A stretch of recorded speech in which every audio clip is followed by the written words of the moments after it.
mõtle korraks ausalt, kui palju oma ajast oled sa andnud lugudele, mida sa ei saa muuta.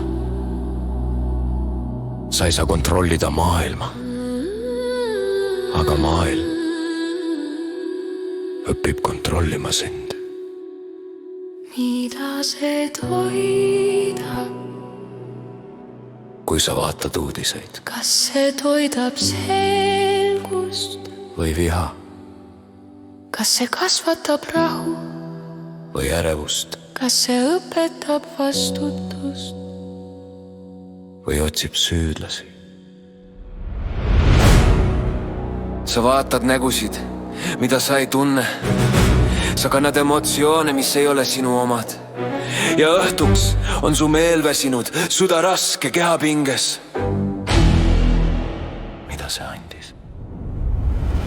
Uudis ei küsi, kas sa jaksad, ta küsib ainult, kas sa klikid. Ja iga klikk toidab süsteemi, mis elab sinu tähelepanust. See ei tee sind halvaks, kui sa tunned viha, aga see teeb sind pimedaks, kui sa ei märka, kuidas seda sinus kasvatatakse.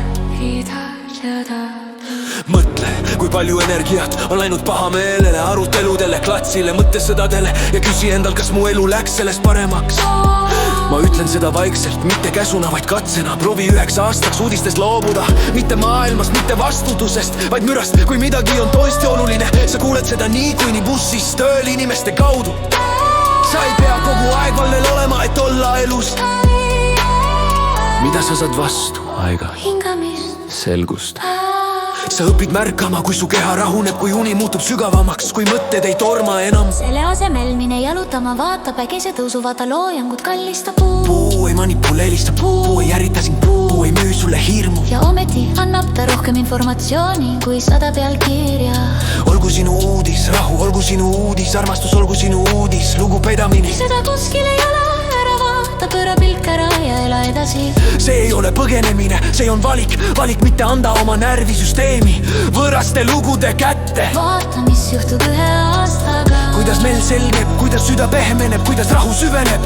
Ja siis küsi endalt, kas ma tahan tagasi. Sest maailm ei vaja rohkem ärritunud inimesi. Maailm vajab rahulikke, selgid, vastutustundlikke inimesi. Kui sa oskad jääda rahulikuks, siis oled sa kasulik ka maailmale. Kui sa oskad reguleerida oma emotsioone, siis ei ole siin nii lihtne ära kasutada. Pane telefon käist. Hinga ja lase müral minna. Elu ei ela pealkirjades, elu elab sinus. Sest elu ei ela pealkirjades, elu elab sinus.